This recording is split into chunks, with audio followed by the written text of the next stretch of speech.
The Women in the Castle takes place in the immediate aftermath of World War II in Germany.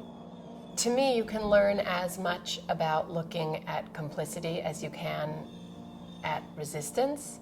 A lot of what my book is about is the seeing and who did see clearly what was happening as it unfolded and who didn't or chose not to. Many Germans think of themselves as, oh, my family, my grandparents were ordinary Germans. But a lot of ordinary Germans went along with what was happening during the war and certainly before the war. The Women in the Castle is the story of 3 German widows living in an abandoned castle.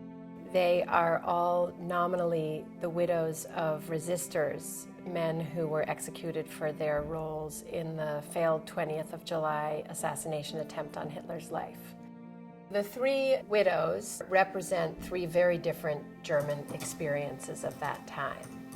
But as the story unfolds, we realize they're all a little different than they might have at first appeared to be. It's not a story of heroes or victims. It takes place around the edges and in the gray areas. So I'm half German, and I grew up hearing stories of my mother's childhood in post-war Germany. I also grew up visiting my grandparents on the farm that my mother had grown up in Germany. So this is a dowry box. My grandmother gave it to me when I was born. So inside it, there's a little message she wrote. This is an old photo album of my grandmother's. And on the one hand, I had a lot of shame about being German. But on the other hand, I loved going to the farm and I loved my grandparents, especially my grandmother. This picture always shocks me when I see it because it is of the youth lager that my grandparents led, and it looks so archetypally Hitler youthish.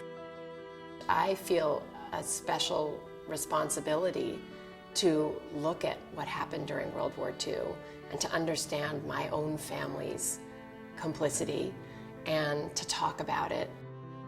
I tried to write a book about relatable characters.